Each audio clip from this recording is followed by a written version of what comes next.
Asmisson,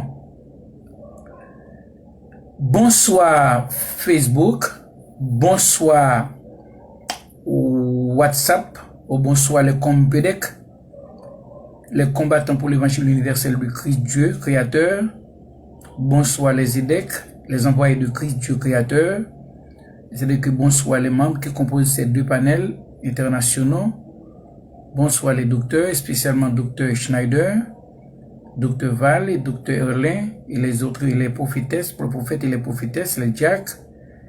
Bonsoir les membres qui composent ces deux grands panels internationaux. Et bonsoir aussi le vrai testament du Christ et de Christ Dieu. Bonsoir les frères africains et sans oublier le petit juif. Bonsoir frère Prince. Bonsoir et tous ceux qui appartiennent au panel vrai testament du Christ. Je te salue, sœur Anaïka, la nouvelle venue, et salue aussi sœur Shirley et Voltaire, nouvelle venue aussi, et bonsoir aussi à les amis de Facebook, les amis connus et inconnus, les amis électroniques de Facebook, et de WhatsApp, de Twitter, de Instagram, de YouTube et de WhatsApp aussi. Et bonsoir. Et c'est bien Will de Voltaire depuis l'Amérique et principalement et spécifiquement de la République dominicaine. Et nous allons parler ce soir sur le Dieu du protestantisme. Le Dieu, nous l'appelons Dieu amateur et échoué du protestantisme et du catholicisme. Le Dieu amateur et échoué du protestantisme et du catholicisme.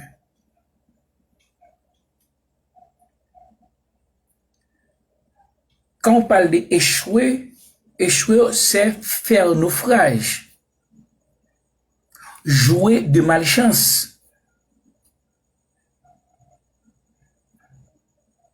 se perdre dans les sables, se faire fiasco, ou connaître l'insuccès. Quand on parle d'échouer, un Dieu échoué, un Dieu amateur et échoué du protestantisme et du catholicisme. Ce Dieu a perdu même la raison. Un grand crétin. Dans le livre qui parle de la création physique, la Genèse, nous lisons ce que le vrai Dieu a créé, ou le Créateur a créé, il vit que c'était bon.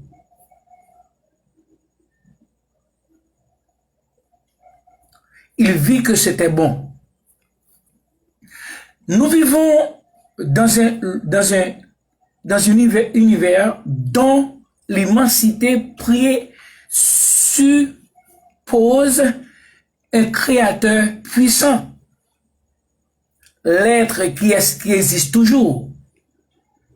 Ce être est Dieu, l'Éternel, la source de la source de tout ce qui existe, que ce soit le mal, que ce soit le bien, ou que ce soit mal, que ce soit bien. Les théologiens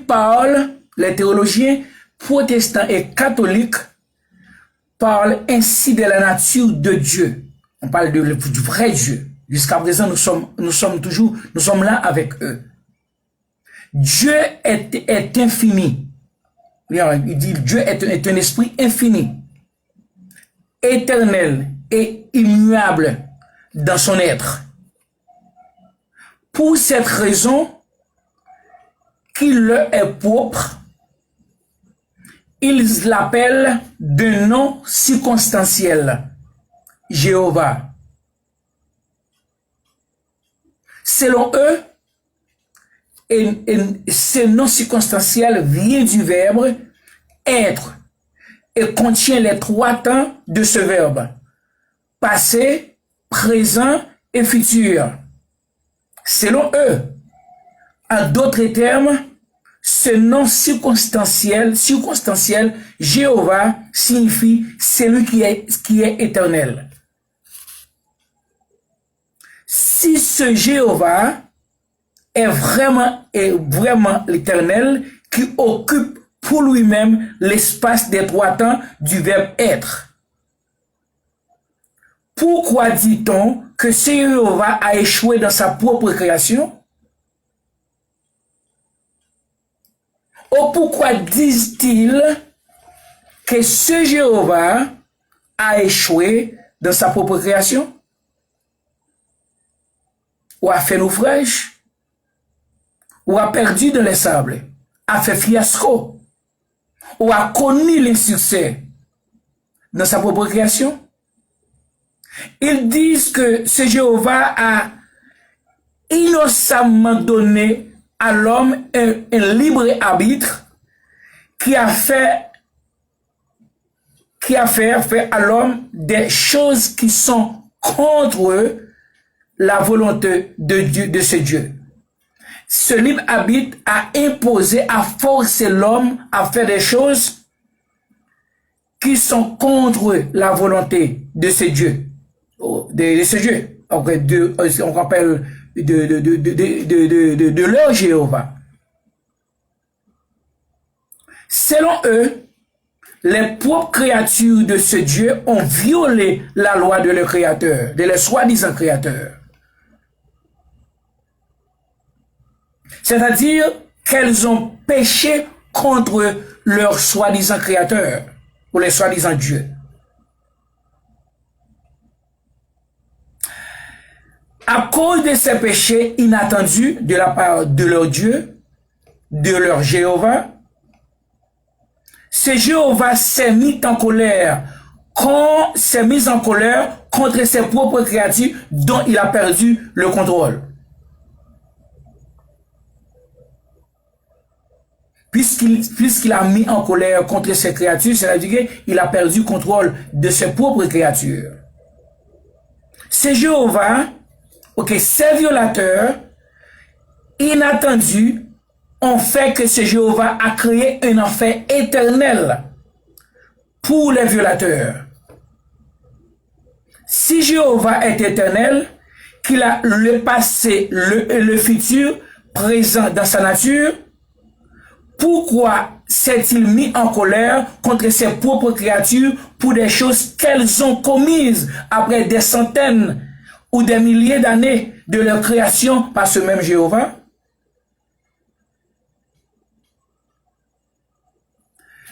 Ils ont ajouté dans le livre de la Genèse, cataloguant ce Jéhovah comme le premier défaillant ou échoué de son propre soi-disant univers, où il a soi-disant dit qu'il repentit d'avoir créé l'homme. Repentir, le mot grec traduit en français par se repentir. Dans le Nouveau Testament des Juifs, ce mot signifie modifier entièrement sa manière de vivre. Modifier entièrement sa manière de vivre. Du fait d'avoir totalement changé d'avis et d'attitude à l'égard du péché et de la justice. C'est la condition que ce Dieu se trouve. Il a repenti d'avoir créé l'homme. D'après les dictionnaires détaillés d'un mot biblique de Vine, 1985, se repentir, c'est examiner quelque chose que vous avez fait. Se repentir, c'est examiner quelque chose que vous avez fait. Dans ce contexte, que ce Jéhovah a fait par le passé, reconnaissant que c'était mal, que c'était un péché, que cela violait la loi d'un Jéhovah supérieur à lui.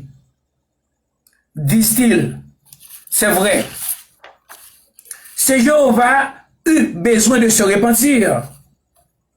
Cela veut dire qu'il a fait quelque chose qu'il ne devait pas faire. Il a commis un mal, un péché. Cela veut dire que parce qu'il avait repenti, il repenti d'avoir créé l'homme. Un péché. Ce même Dieu continue de commettre les mêmes erreurs. Parce que dans Matthieu, ils ont ajouté que leur Jésus a dit que le soi-disant enfer a été préparé pour le diable et pour ses anges. Tandis que ce même Jésus, rempli de colère, a envoyé les pécheurs à l'enfer de Satan. Car c'était pour lui et pour ses anges que le Père de ce Jésus a créé l'enfer. Selon eux, pas selon moi. Que tout ce que Dieu a fait se lève contre lui. Que tout ce que c'est Jéhovah a fait se lève contre lui. Selon eux, c'est Dieu étant soi-disant créateur, étant soi-disant leader de l'univers, étant soi-disant créateur de la morale ou de la raison ou de la paix ou de la justice, étant soi-disant père de tous, n'a pas même capacité de mettre l'ordre dans les désordres, dans la pagaille, dans les chabardements, dans c'est ce qu'on appelle bouillamini. C'est ce qu'on appelle dans les désarrois, ou dans l'incohérence, ou dans le bric-à-brac, ou dans la désunion de ses propres soi-disant créatures.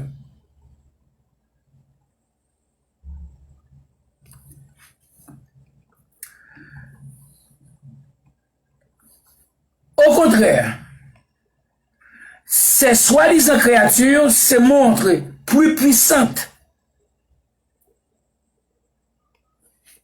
que le soi-disant créateur. Les créatures ont mis le propre soi-disant créateur en colère, en rage, en fureur, en déchaînement, en irritation, en mauvaise humeur, en impatience ou en perte de contrôle. C'est-à-dire que c'est dans cette situation que les créatures ont mis le Créateur. Cette supposée colère a forcé les soi-disant créateurs à prendre lâchement comme vengeance ou revanche à cause de son impatience et de sa capacité inférieure à celle de ces créatures, une décision de créer un soi-disant enfer pour brûler vive ses propres soi-disant créatures. Parce qu'elles ont commis des soi-disant péchés ou des crimes qui ont étonné énormément ou grandement ou infiniment le soi-disant créateur. Toutes ces définitions circonstancielles et fausses interprétations ont fait de ce supposé créateur un super amateur, peu compétent dans le domaine de la création, inefficace, c'est-à-dire anti-professionnel. C'est un peintre du dimanche.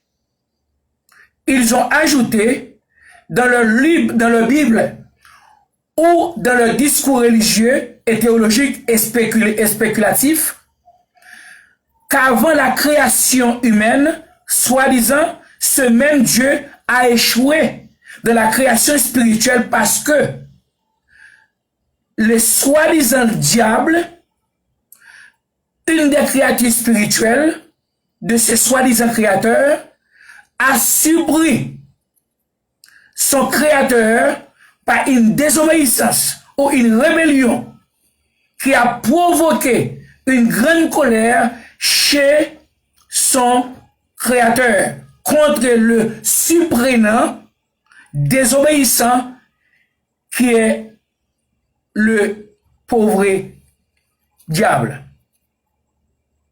Et que le soi-disant Jéhovah a soi-disant jeté sur la terre le diable à cause de sa surprenante désobéissance.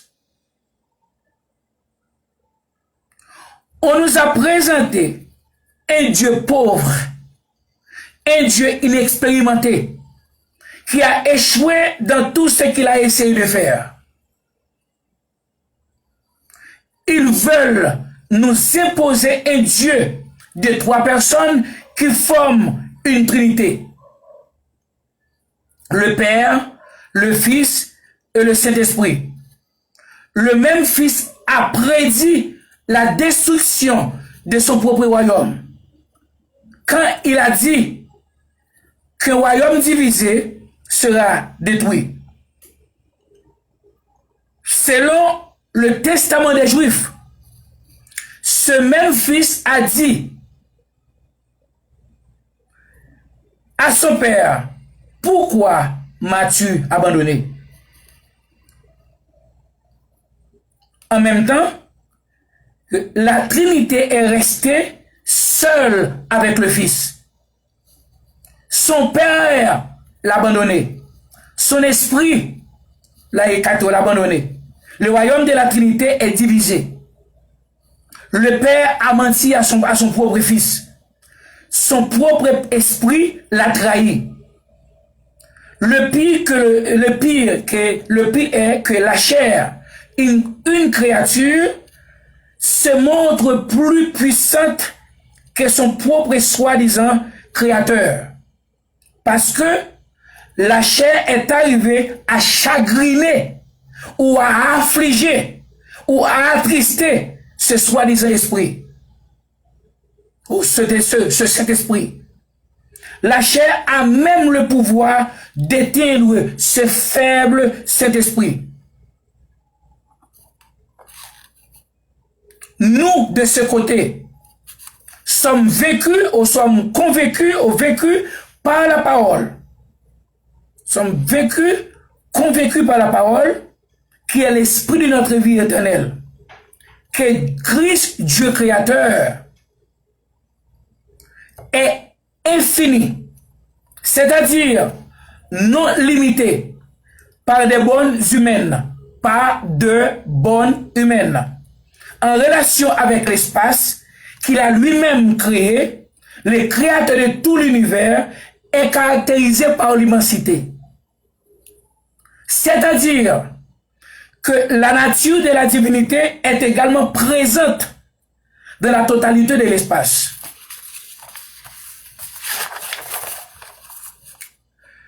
Infini. Et dans chacune de ces parties, aucune parcelle de l'existence n'est hors de son contact. Et aucun point de l'espace n'échappe à son influence. Son centre est partout. Sa circonférence, nulle part.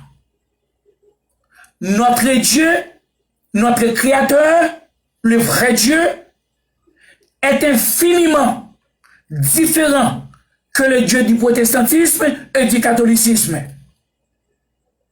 Car leur Dieu habite dans le ciel, il a son trône dans le ciel, tandis que le nôtre, notre Dieu, mon Dieu, est partout. Leur Jésus est retourné au ciel, cela veut dire qu'il est absent maintenant sur la terre. Tandis que notre Père, notre Créateur, notre Dieu est partout. Tous les lieux créés par lui sont affectés par son influence. Ils ont un Jésus qui était venu du ciel, envoyé par son soi-disant Père, Tandis que nous avons notre Créateur qu'il est apparu dans le monde sous forme humaine. Cela veut dire qu'il n'est pas humain. Il est le Créateur des humains. Il peut se faire semblable à humain. Toutes ces créatures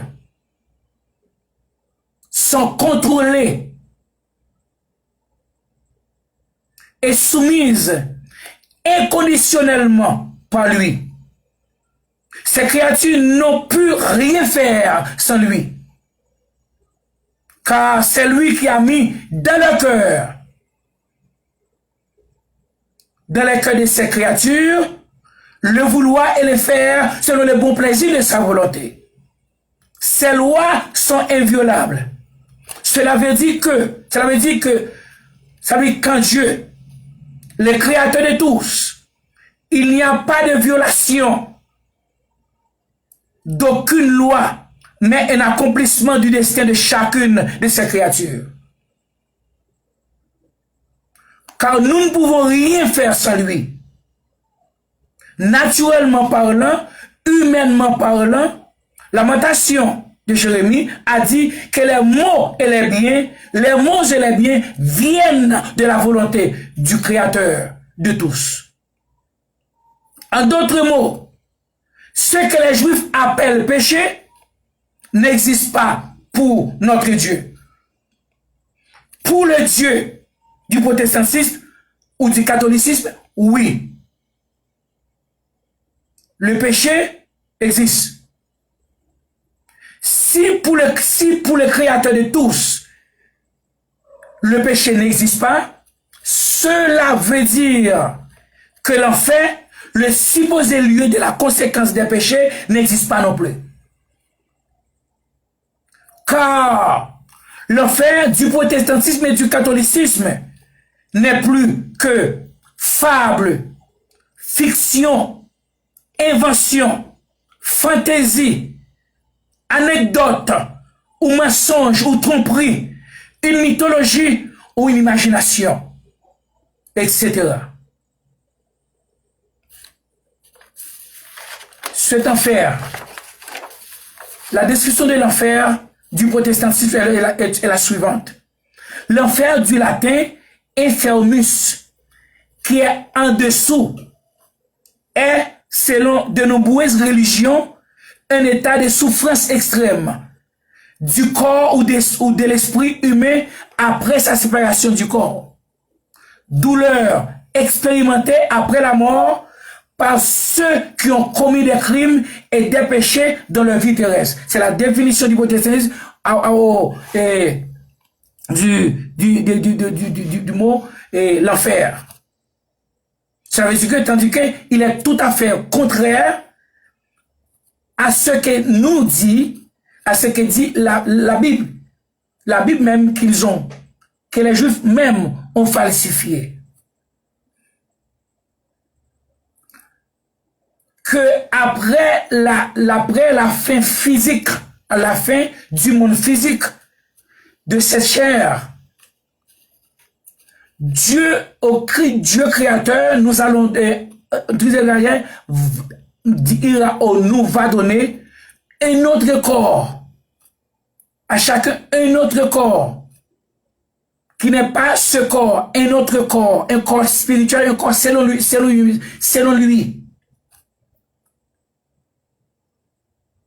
Ce corps spirituel ou ce corps ne sera pas affecté ou brûlé par le feu que nous utilisons pour servir, pour cuire, pour préparer des aliments, des nourritures. Ce feu physique ne peut pas brûler l'âme, ne peut pas brûler l'esprit ou le corps spirituel. L'enfer qu'il nous parle, que les théologiens catholiques et protestants nous parlent, c'est leur imagination, leur invention, leur tromperie, leur fiction. Pour ne pas dire, cet enfer est purement diabolique.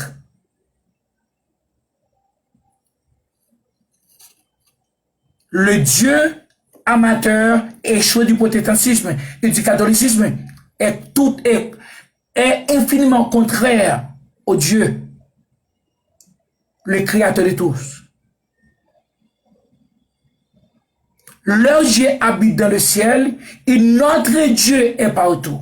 Oui, de Voltaire, pour vous servir avec l'amour, la flexibilité, la tolérance. Non, de ma part, je ne la part incontestable, indéniable et même inévitable de notre Christ Dieu créateur au siècle des siècles.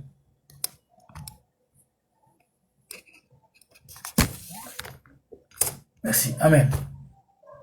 Si toutefois ça soit dans la volonté de notre Christ Dieu créateur, que vous ayez une bonne soirée.